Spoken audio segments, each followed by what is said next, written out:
Some athletics news now. Veteran coach of the MVP track club, Stephen Francis, has labelled plans by the Jamaica Athletics Administrative Association, J3As, to scrap one round of the men's 400 meters for the top 16 seeds as amateurish, as the nation chases qualification in the mile relay for next week's national trials.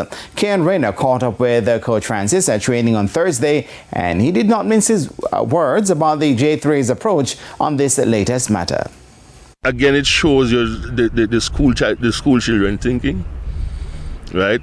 You need your best quarter miles to run the 3 rounds at the trials to help them to progress in their 400 meters, right?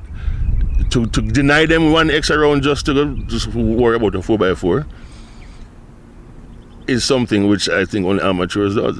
Having missed out on 3 occasions, the J3As are trying to use the national trials to dip below the time of 2 minutes 59.12 seconds to secure qualification to the Olympics. Francis, who is Jamaica's most successful coach across multiple events at the world and Olympic level, lashed the J3As for not aiding in the success of senior athletics. Jamaica, in the form of the J3As, does not have to do anything in the senior athletics. Mr. Mills and Mr. Francis and Mr. Wilson and Mr. Stewart, O'Keefe Stewart and Mr. Walcott up at JC and whoever else, they do all the work. They fund the athletes, or they arrange funding, they produce the athletes who are capable of winning medals, and the coaches overseas.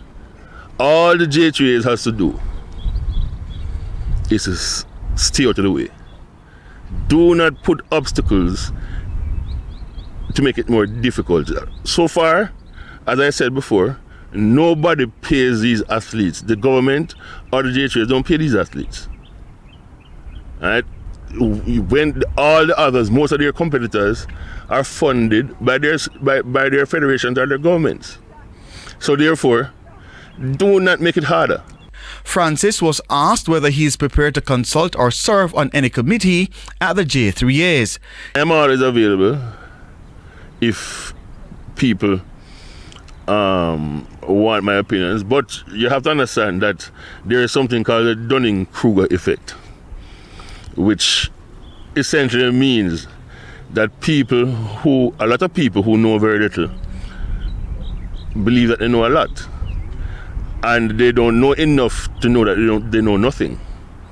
And I think that is where some of the people who are in this thing fall. They think they know, but they actually know absolutely nothing. Kian Rayner reporting for TVJ Sports.